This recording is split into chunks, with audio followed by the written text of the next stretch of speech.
tengo el privilegio de compartir con ustedes el capítulo 17, titulado América, Tierra de la Libertad, del conflicto de los siglos. Me gustaría comenzar con la lectura bíblica. Se encuentra en el libro de Esdras, si me pueden acompañar, por favor. El libro de Esdras, capítulo 8,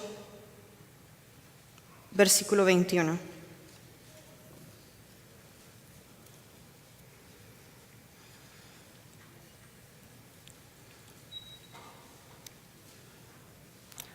Y dice: y publiqué ayuno allí junto al río Ava, para afligirnos delante de nuestro Dios, para solicitar de Él camino derecho para nosotros y para nuestros niños y para todos nuestros bienes.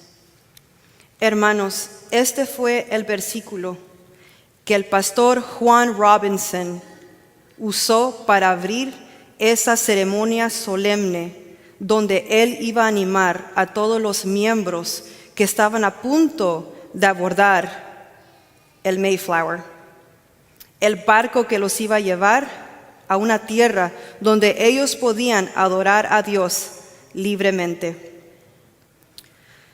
Hoy estudiaremos el motivo, lo que motivó a los primeros peregrinos para cruzar el mar Atlántico. Un viaje, hermanos, de 66 días. Estas 100 almas que se subieron al Mayflower, a pesar de todos los peligros que podían enfrentar, se dejaron guiar por el capitán Cristo Jesús. Analicemos primero la condición de la iglesia en el siglo XVII. No estoy hablando de la iglesia romana, estoy hablando de ya una iglesia reformada, una iglesia protestante. Aunque ellos ya habían denunciado el romanismo, habían muchas costumbres y prácticas que se seguían practicando en los cultos. Pero, como la Biblia no prohibía estas prácticas, muchos pensaban que no eran malas. Y muchos pensaban también que no eran necesarias, pero aún las seguían practicando. Veamos cuál era el efecto de estas prácticas.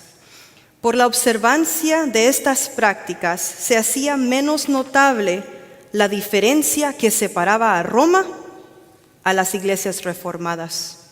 Y se procuraba a la vez promover con más esperanzas de éxito la aceptación del protestantismo entre los romanistas.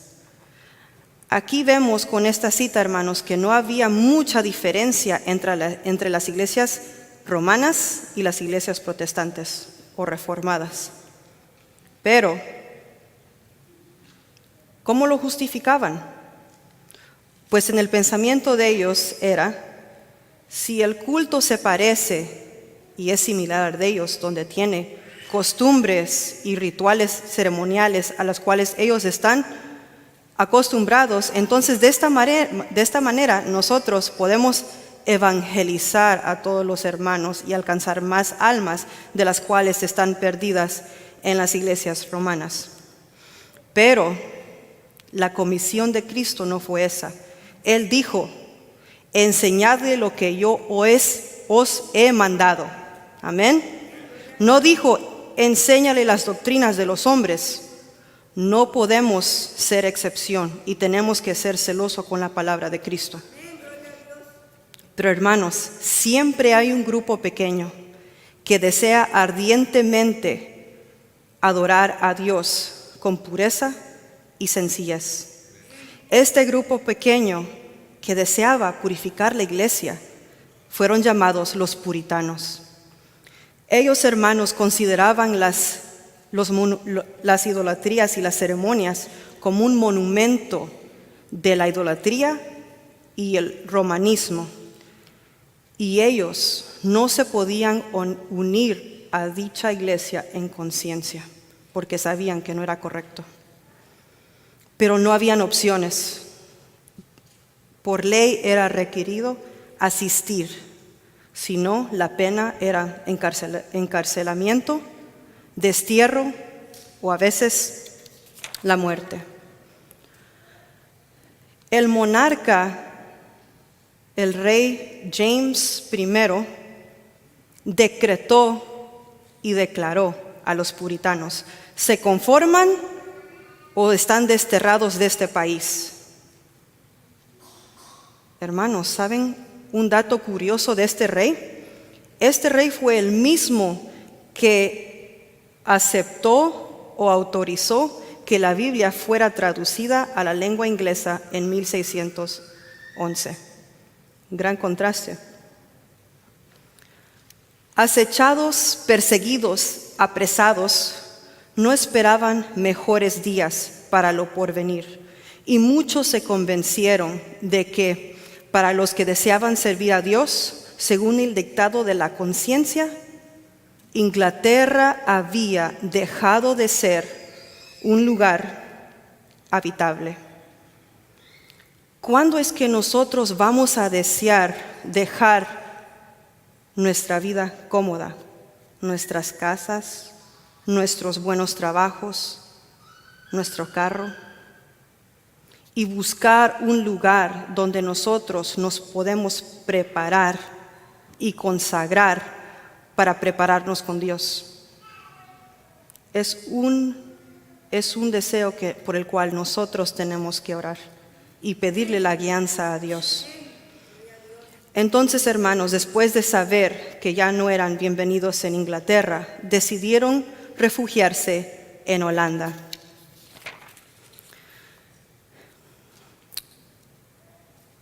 Al fin de lograrlo, tuvieron que sufrir pérdidas, cárceles y mil dificultades. Sus planes eran frustrados y ellos entregados en manos de enemigos. Pero al fin triunfó su perseverancia y hallaron refugio en las playas holandesas.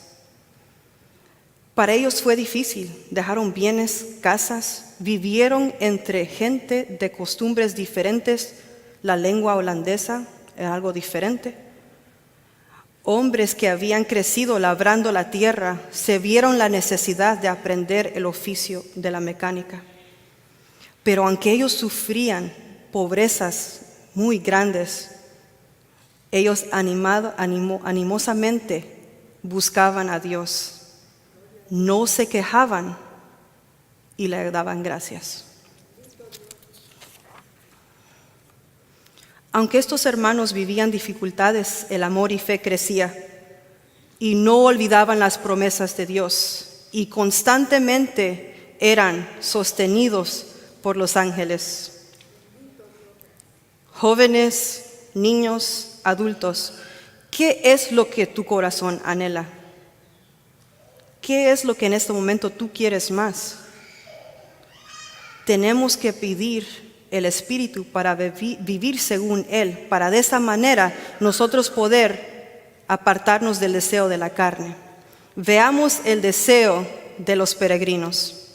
Dice, comprendían que eran peregrinos y no se preocupaban mucho por aquellas cosas, las cosas terrenales, sino que levantaban la vista al cielo, su anhelada patria, y serenaban su espíritu. Nosotros también tenemos que recordar que esta no es nuestra tierra. Somos peregrinos también, hermanos. Y de repente, en esta pobreza que vivían, les apareció ver la mano de Dios señalándoles hacia más allá del mar, una tierra donde podrían fundar un estado y dejar a sus hijos el precioso legado de la libertad religiosa. Avanzaron sin miedo por el camino que la providencia les indicaba. Hermanos, ¿por qué Dios permitió que estas personas sufrieran estas pruebas? ¿Por qué Dios permite que nosotros suframos pruebas? Dios quiere habilitarnos. Dios quería habilitar a estas personas para que ellos estuvieran listos para ejecutar los planes que Él tenía para ellos. Dios predominó en los acontecimientos para que la ira de Satanás y las conspiraciones de los malvados dieran resultado a su gloria. La persecución y el destierro dieron camino a la libertad. Cuando ellos se vieron obligados a separarse de la iglesia anglicana, los puritanos se unieron en solemne pacto como pueblo de Dios para andar juntos en sus caminos que Él les había hecho conocer. Hermanos, en esto se manifestaba el verdadero espíritu de la Reforma, el principio esencial del protestantismo. Con ese fin partieron los peregrinos de Holanda en busca de un hogar en el Nuevo Mundo. El deseo de tener la libertad de conciencia fue lo que les dio el valor a los peregrinos para exponerse al peligro del mar, a las soledades selváticas y con la ayuda de Dios echar cimientos a una gran nación en las playas de América. Pero tristemente, aunque estos peregrinos eran personas honradas y temerosos de Dios, no supieron entender lo que significaba la libertad religiosa y no estuvieron dispuestos a compartirla con otros. Dice, muy pocos aún entre los más distinguidos pensadores y moralistas del siglo XVII tuvieron un concepto justo de ese gran principio, esencia del Nuevo Testamento, que reconoce a Dios como único juez de la fe humana. Pero la doctrina que sostiene que Dios le da la autoridad a la iglesia para regir la conciencia y definir y castigar la herejía era un error papal muy arraigado. Llegó a punto que ellos se parecieron mucho a las iglesias romanas. Uno de los principales ministros de Massachusetts dijo, la tolerancia fue lo que hizo anticristiano al mundo. La iglesia no se perjudica jamás castigando a herejes. ¿Qué pensamiento es este? Es el mismo espíritu, el mismo pensamiento de Roma. Entonces fue cuando los colones tuvieron la idea de que solamente los miembros de la iglesia tendrían voz, voto o empleo en el gobierno civil. Quiero que recuerden esta decisión porque vamos a hablar un poquito más de eso después. Organizándose una especie de iglesia de Estado en la cual todos debían contribuir para el sostén del ministerio y los magistrados tenían amplios poderes para suprimir la herejía, de esa manera el poder secular quedaba en manos de la iglesia y no se hizo esperar mucho el resultado inevitable de semejantes medidas, que fue la persecución. Después de 11 años de haber sido fundada la primera colonia en la América, llegó un hombre llamado Roger Williams o Rogelio Williams. Este hombre también vino para disfrutar de la conciencia libre, pero él entendió algo que muchos se les fue difícil entender o nunca lo llegaron a entender. Y eso fue que la libertad es un derecho inalienable de todos. ¿Qué significa esa palabra, jóvenes? Inalienable. Inalienable. ¿Qué significa esa palabra? Es algo inviolable. Es algo que es dado, garantizado, no se puede cambiar. Es hecho, muy bien. Y este principio fue lo que le ayudó a él a establecer un gobierno civil. Él dijo que los magistrados podían fallar en asuntos que tenían que ver con hombres, pero que nunca ellos, cuando se trataban de señalar a hombres a sus deberes con Dios, obraban fuera del lugar. Y no puede haber seguridad. ¿Por qué? Porque si el magistrado tiene la facultad, él puede dar un decreto hoy y cambiarlo mañana. Y la historia se repite, igual como los reyes y reinas, los papados y los concilios en las iglesias de Roma. Tanto cambio que hubo que el resultado fue una completa confusión de religión. Williams sostuvo que era deber de los magistrados restringir el crimen, mas nunca regir la conciencia. Entonces, hermanos, llegó a pasar lo mismo. La asistencia a los cultos era obligatoria, o si no, la pena era una multa o encarcelamiento. Williams reprobó tal ley. La peor cláusula del código inglés fue cuando ellos trataron de forzar a los ciudadanos a asistir a la iglesia parroquial. Forzar a concurrir a personas irreligiosas o indiferentes a las iglesias era obligarlos a ser ¿qué? Hipócritas.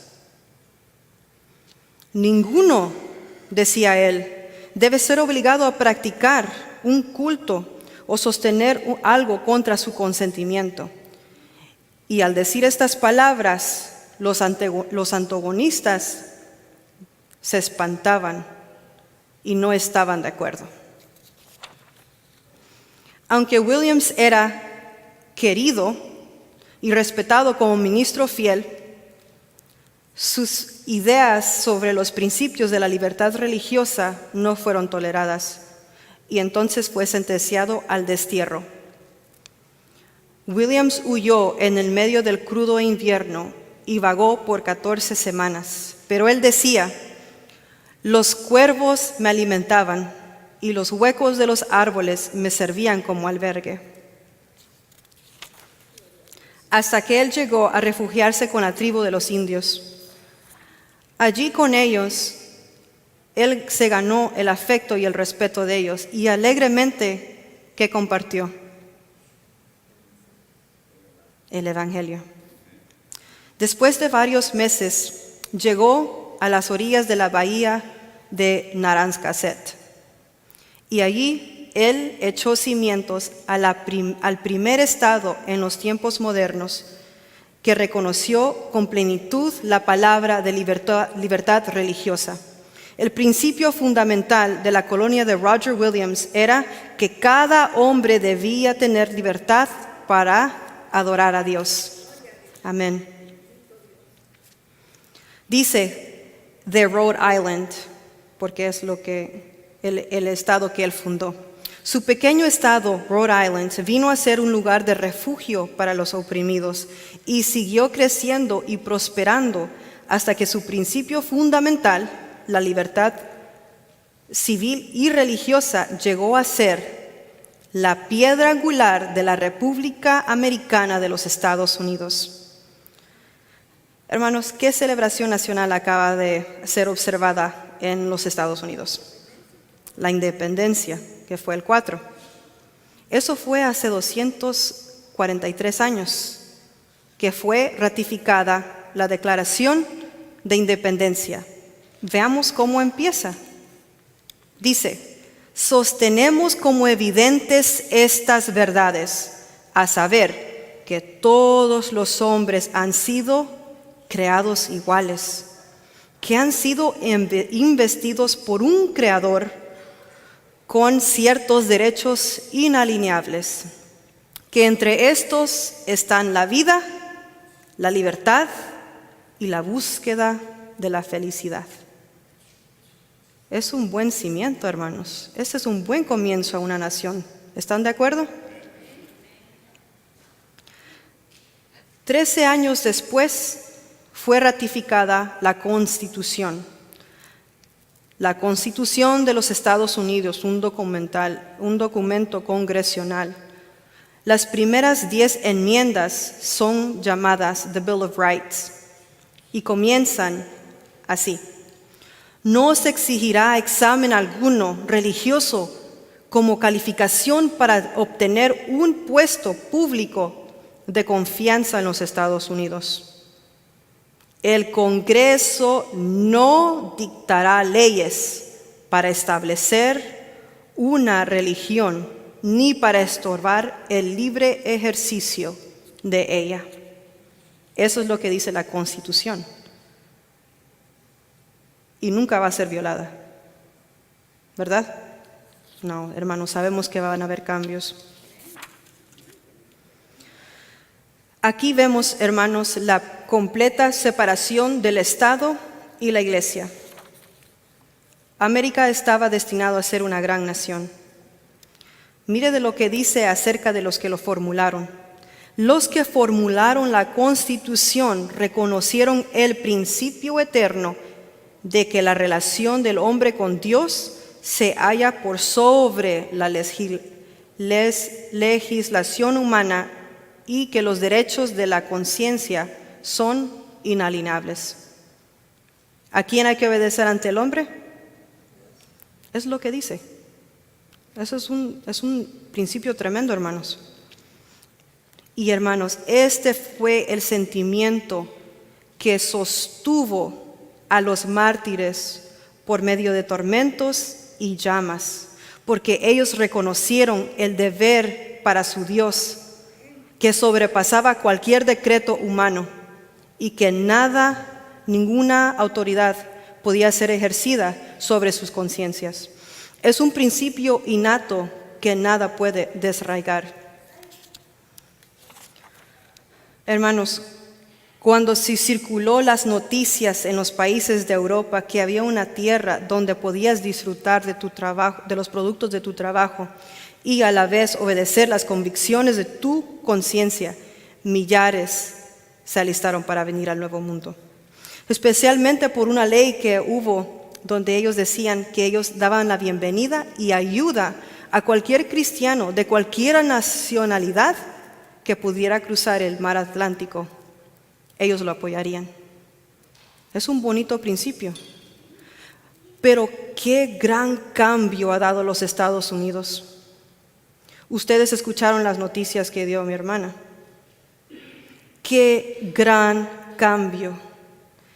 En vez de dar la bienvenida a los visitantes o a los huéspedes, aquí está la foto de un hombre, una patrulla fronteriza que se está encargando de tirar las aguas que dejan los inmigrantes para otros inmigrantes. Esto es una crueldad. El amor se está yendo de la tierra. No solamente son adultos que disfrutan del agua, son niños. Son niños de meses, 2 años. ¿Qué te ha hecho un niño de 2 años para que tú le robes el agua? ¿Quién eres tú? Pero hermanos, la Biblia no se equivoca. La Biblia no se equivoca cuando la identifica a América como la bestia que parecía cordero. Sí, tuvo principios hermosos, pero aprendió a rugir como dragón. Pero Dios está viendo todas sus acciones y está siendo pesada en la balanza celestial y fue hallada falta. Y pronto los juicios de Dios caerán en esta tierra y sabrán los moradores de aquí quién es Dios. Y espero, hermanos, que ustedes, yo, mi familia, nos encontremos al lado de los escogidos, porque si no también vamos a sufrir de esos juicios.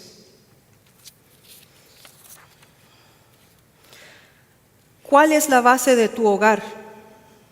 Pensemos, ¿cuál es la base qué son los valores de nuestros hogares? El amor, el respeto. Vamos a hablar de la base de las colonias primitivas. La Biblia era considerada la base de la fe, la fuente de la sabiduría. ¿Sabían, hermanos, que en los principios la Biblia era enseñada en las iglesias, en los hogares y en las escuelas? Podíase vivir por años entre los puritanos sin ver un borracho, ni oír una blasfemia, ni encontrar un mendigo. Quedaba demostrado que los principios de la Biblia son las más eficaces salvaguardias de la grandeza nacional. Y entonces pasó algo muy interesante. Las colonias pequeñas y aisladas se convirtieron en grandes y poderosos estados. Y entonces el mundo entero fue testigo y vio de la paz y prosperidad de una iglesia sin papa y un estado sin rey o reina. ¿Por qué? Porque los cimientos estaban ¿en qué? En la Biblia, con Dios. Pero un gran número de inmigrantes empezaron a venir a Américas por motivos muy distintos que los primeros peregrinos. Ellos estaban más enfocados en las ventajas terrenales. Y estas influencias fue debilitando mucho a las virtudes ya establecidas. ¿Se acuerdan de la decisión que yo les dije que hicieron los primeros colonos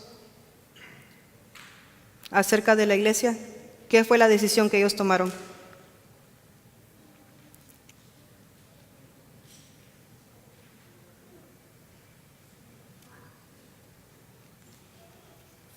Que ningún miembro, solo los miembros de la iglesia podrían tener voz, voto y empleo en el gobierno civil. Veamos los efectos de eso. Dice, dicha medida había sido tomada para conservar la pureza del Estado, pensando ellos, pero dio al fin por resultado la corrupción ¿de qué? De la iglesia. Porque ahora ¿qué? Siendo indispensable profesar fe para poder tener un puesto en público o voz o voto o tener ventajas, estas personas se unieron a la iglesia sin tener cambio de corazón. Entonces las iglesias se compusieron de personas no convertidas. ¿Y qué pasa? ¿Qué entra? La corrupción. Cuando yo estaba en la high school, yo tenía un maestro. A mí no me gustaba la historia, no se me hacía interesante, pero este maestro la enseñaba de una forma diferente. Y él nos hizo una pregunta y nos dijo, jóvenes, ¿por qué nosotros tenemos esta materia en la escuela? La materia de la historia. Entonces nosotros le contestamos a él, pues para aprender de los errores de otros y no cometerlos otra vez. Dijo él, es una buena respuesta, pero niños, y él era una persona atea, él dijo, todo lo que hemos estudiado se va a repetir. Y tenía razón, toda la historia se repite, hermanos, no aprendemos de nuestros errores. Otra vez se vio el resultado de querer fundar a la iglesia con el apoyo del Estado, apelando los poderes seculares para avanzar el evangelio de aquel que dijo, mi reino no es de este mundo. No tenía sentido, hermanos. ¿Por qué hacer eso? De este modo, quedó otra vez demostrado el mal resultado que tan a menudo comprobamos en la iglesia desde el tiempo de Constantino hasta hoy, que da de pretender de fundar la iglesia valiéndose de la ayuda del Estado. La asociación de la iglesia con el Estado, por muy pequeña que sea, aparenta atraer al mundo a la iglesia. Pero en realidad es la iglesia que se acerca al mundo. Algo que comprendieron bien Robinson y Williams es que la verdad y la luz es progresiva, pero tristemente esta iglesia reformada aquí en América paró de crecer. La religión se degeneró por errores y por supersticiones que pudieron haber desaparecido si hubieran seguido leyendo la palabra. Pero como siguieron practicando estas prácticas, estos rituales, estas ceremonias, estas supersticiones que practicaba la iglesia romana, el espíritu de reforma murió. Y entonces se vio la necesidad de una reforma en la iglesia protestante de igual manera que se necesitaba en la iglesia romana en los tiempos de Lutero. Se miraba la mundanalidad y se vio otra vez la reverencia de las opiniones de los hombres y las teorías humanas sobre la palabra de Dios.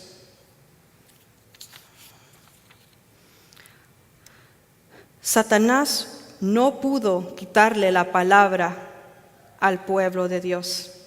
Eso lo hemos visto en diferentes capítulos de este libro. Pero para poder alcanzar su objeto, indujo a muchos a tenerla en poca estima. Los hombres descuidaron el estudio de las Sagradas Escrituras. ¿Somos nosotros también culpables de esto? ¿Hemos descuidado las Sagradas Escrituras? Volvamos, en ella está la vida. Y siguieron aceptando interpretaciones torcidas y falsas y conservando doctrinas que no tenían fundamento alguno en la Biblia. Viendo Satanás que fracasó tratando de destruir la verdad por medio de la persecución, recurrió a un nuevo plan. Y es lo que condujo a la creación o a la formación de la Iglesia de Roma.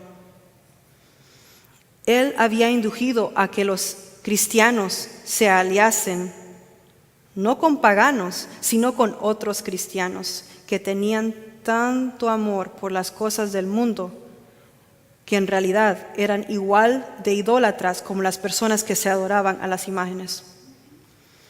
Los resultados de esta unión no fueron menos perniciosos. Entonces, en épocas anteriores, el orgullo fue fomentado bajo el disfraz de la religión. Y entonces se corrompieron las iglesias. Y después, en vez de defender la verdad, la iglesia amparaba y defendía estas tradiciones. En lugar de defender la fe que una vez fue entregada a los santos, así se degradaron los principios que los reformadores sustentaron y por los cuales sufrieron tanto. Hermanos, jóvenes, grandes acontecimientos vienen a esta historia. Los números de los días de nuestra tierra están contados. Y nuestra fe será probada. ¿Y tú en qué lado te estarás? Una cosa que tenemos que recordar, que nuestro carácter no es formado bajo la crisis, más es revelado. Si tú quieres formar un carácter que vas a llevar al cielo, tiene que ser antes de la crisis, no puede ser durante, será muy tarde. Hermanos, igual como todos los peregrinos y todas las personas que sufrieron por estas verdades, es necesario, como dijo Pedro, obedecer a Dios ante el hombre. Porque yo no sé, hermanos, cuáles son tus anhelos, cuáles son tus pensamientos, cuáles son tus deseos, pero yo quiero ser ciudadana de la ciudad cuyo arquitecto y constructor es Dios. Pero si yo y ustedes no hacemos los cambios necesarios, nosotros no podemos heredar la patria celestial. Es mi deseo que nosotros hagamos los cambios y reformas en nuestras vidas para que todos podamos disfrutar de esa ciudadanía que es eterna. Dios los bendiga a todos.